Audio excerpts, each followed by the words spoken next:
You. John Stanton. I'm John Stanton. Peg leg. I lost my leg in a motorcycle accident. What, how long was that part of the, was it connected to the shop or? No. It was on a bike that I believe we built at the shop, but it was way after. It happened in '94. How did you and Adam meet?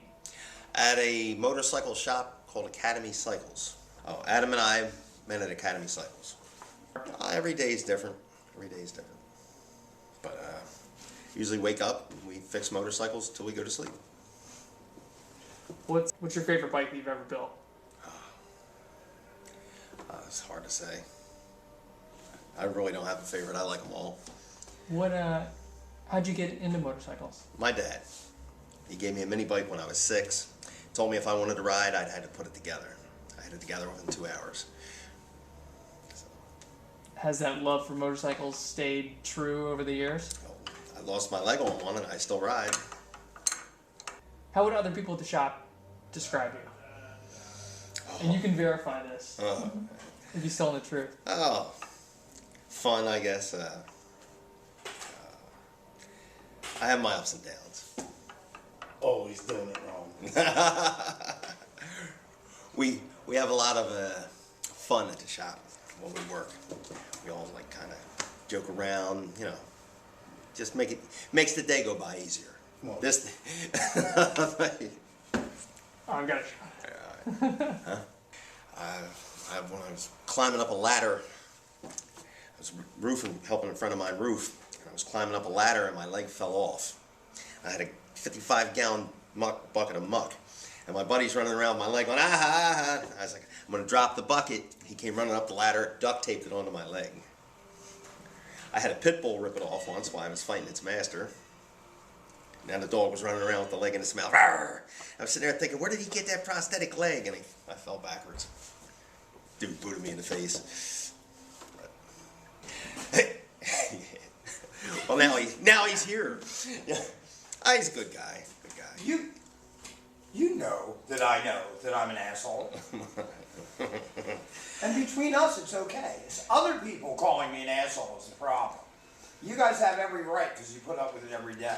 Some tight pants fucking girlfriend jeans wearing, probably her underwear too, douchebag, that fucking spends 5 hours making his hair look like he didn't do nothing to it, and wonders why $300 won't get his motorcycle fixed, and spend $600 on a matching European man bag, Ferragamo shoes, and the imitation vest because he didn't have any money left. He got it on Broadway and 42nd, where all the guys sell the watches. Well, fuck that guy. He can't call me an asshole. He's you can. Basically a good guy. He's got his ups and downs. He yells a lot. Ass kisser. Well, I'm leaving, so you can say whatever you want in a minute. That's basically it. What's your ups and downs at the shop then? Let's see. Incarceration, procrastination, inebriation, flatulation, masturbation. I could go on. I guess the ups, it's just a good atmosphere. The only really thing I don't like is it's too hot in the summertime. It's just too hot. Gotta have a fan with me all the time. Sometimes, we usually almost always have work. You ever gotten slighted on a paycheck around this joint? No. Sometimes it's taken me weeks to get one, but no. Matter of fact, the other day he just gave me a scooter. So, you get little perks here and there. I was riding a 10-speed around for a while. He's a bad motor scooter. Yeah. To get in shape more or less. But, come wintertime, I'll use the scooter. It's easier. So, I like 2 wheels. So, I like to have fun. Right now, I'm, laid back. I'm also a little shy, so I'm just getting to know you. Yeah. It'll take a little. You'll see. Should I go? You need a few beers. Should I go drink a couple beers and come back? Well, let me see. The old shop, we had a lot of stuff. This shop's more like laid back. Adam riding around with no, that green Super Sport out there. Adam was test riding that with no seat today. Our fearless leader blowing down Frankfurt Avenue with his coat, sitting on a frame. His coat blowing in the wind. It was carburetors, tune-ups, stuff like that. It regulates the gas flow into the cylinder. Was that from a motorcycle? I didn't see what the blower thing you were talking about? Oh no, that's from a GM car. Oh, okay. It's a Chevy. Yeah. Chevy. So, were you working part-time at The scrapyard? Yeah. Well, yeah.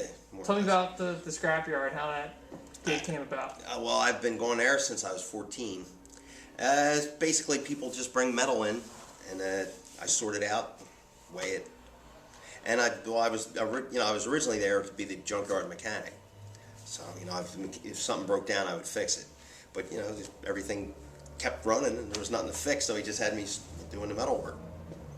Now I heard tales of Magnum and his Copperhound. If Magnum were to... The urban copper miner. Yeah. Oh, the urban copper miner. If he were to procure some copper, Right. is that junkyard a spot that he might... Yes, that's where he would take it to get rid of it.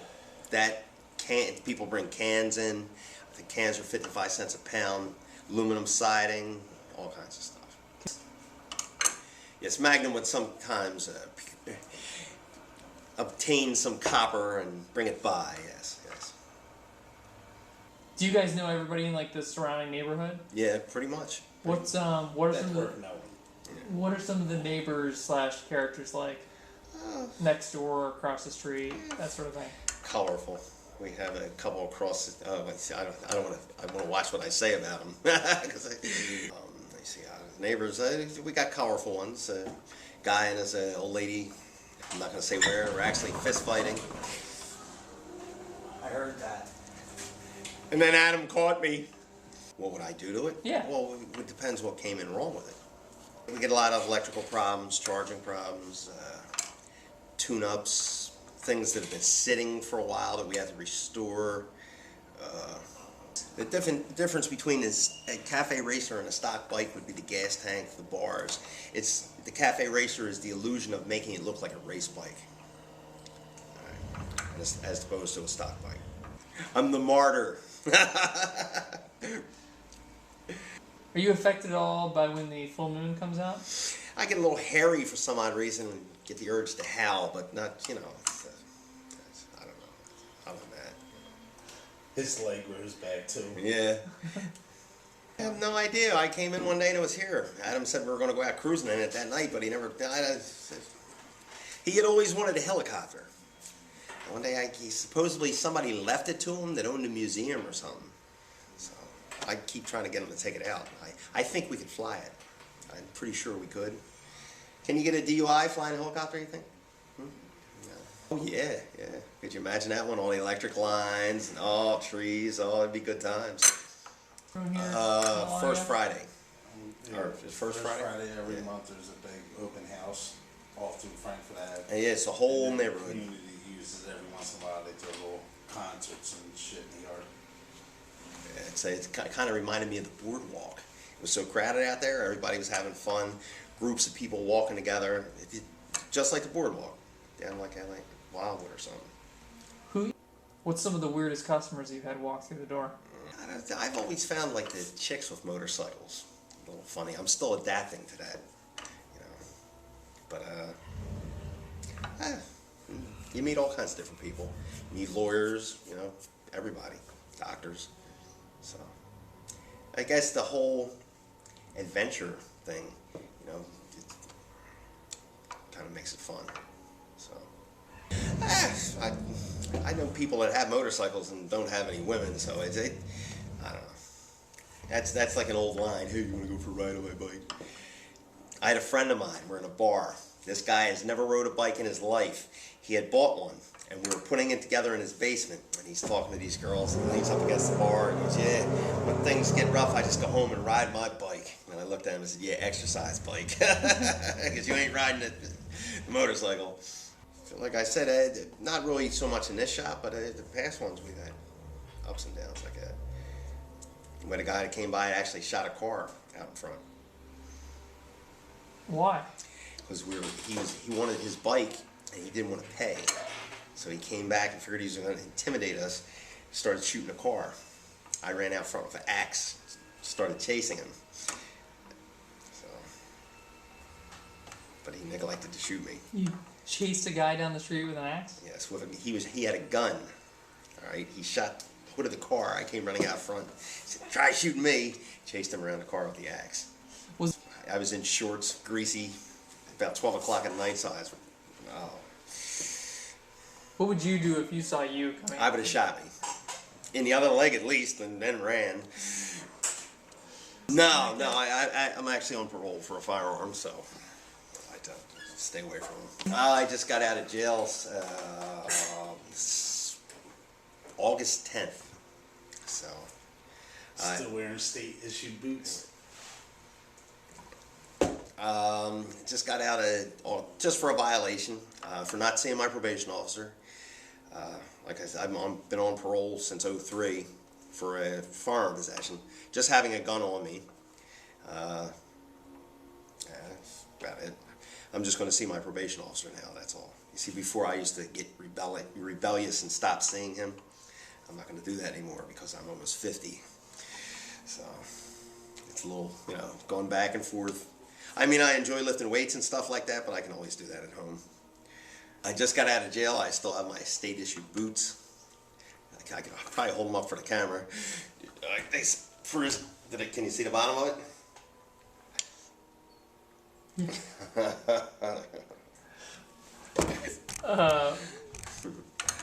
What? Sawed-off shotgun. I had it in the door of my car.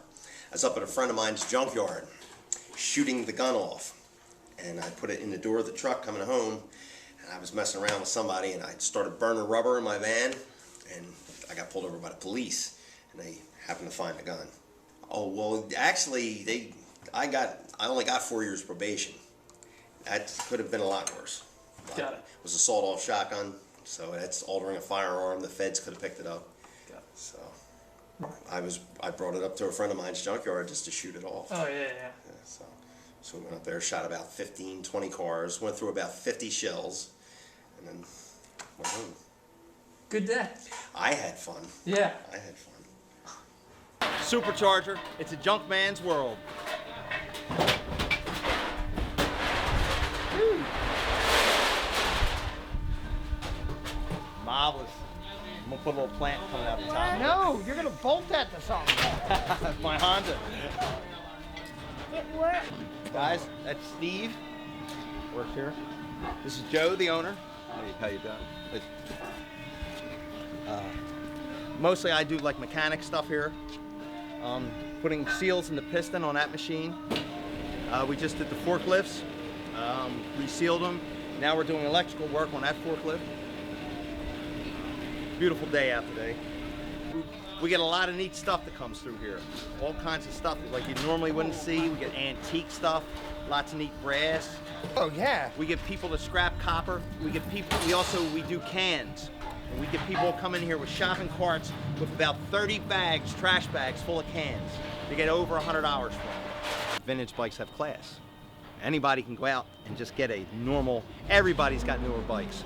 They're all the same. Vintage bikes stand out. They stand out in a crowd. They just have class. My dad raced motorcycles when I was growing up. When I was about 6 years old, he handed me 2 milk crates and a frame and said, if you want to ride this bike, you got to put it together. I had it together by the next day. So, at Academy Cycles, a friend of ours, Klaus, hired Adam because we had both known him for some time. This is Mike Dunn's scrapyard. Mike Dunn's recycling. Okay. I am the Junkyard Mechanic. I only work here like part-time. I come in maybe once a week. Here? My name is John, Peg Leg John, and I'm the Junkyard Mechanic here. I've known Adam since 1982. We started working at Academy Cycles. Adam was riding his black Triumph 750 at that point. Adam's a good dude to work for. We always have a lot of fun. Excellent mechanic, very finicky, likes to have everything perfect. hard worker. Well, I have my ups and downs. I'm a good mechanic, I guess. Fun to be around. You know. I have the leg. Remember, it says right there, if you don't limp, you ain't shit. Can you say that once more? If you don't limp, you ain't shit. Now he lost his leg. All right, I was coming down Aramingo Avenue. I was doing about 120 miles an hour, and a truck pulled out into the left lane. I was in the right lane. He started switching lanes. I couldn't stop in time, so I went off the truck. My leg made it out into the middle of the street. I was up on a dirt mound where I lost consciousness. I didn't wake up 3 days later in the hospital. But when I did wake, I woke up briefly I was on a dirt mound, and I saw a cop standing in the middle of the street. And it turns out he was standing over my leg so no cars would run it over. Tell about the time that you crashed your bike and the cop found your prosthetic leg. About a year later, all right, I had just got my prosthetic leg, and I had a Honda 750, and the oil gauge blew out of the side of the motor. Ah! And the oil gauge blew out of the side of the motor, so the bike washed out doing like 5 miles an hour. So a cop pulls up and he's like, "Are you okay?" And he looks at me and goes, "Oh my God, he lost his leg." He turns pale white, starts sweating. It's the middle of winter. I thought I was gonna have to take him to the hospital, but I had broken this leg in the accident. It was incredible. But the cop thought I had lost my leg. He's like, "Where's your, oh my God, you lost your leg." I said, "I didn't lose it, it's right there. Can you hand it to me?" It's good times, good times. I think I ran into John a couple months after that when he's out on some GSXR, probably stolen. You know, and he's on some GSXR and he's got his good leg in a cast. Oh, yeah. And he's got his good leg in a cast and he's doing wheelies. And the only problem is if you start to come off and you don't have a leg on this side and you have a leg in a cast on this, it's kind of bad. You got nothing to really hit that back brake to come down. So he's doing wheelies with his prosthetic leg and his other good leg in a cast. You have to have some fun in life. Yeah. Rebuilding carburetors, I guess. I'm good with points. I'm the electronic ignition. I'm still getting to learn. My motorcycles that I like to work on are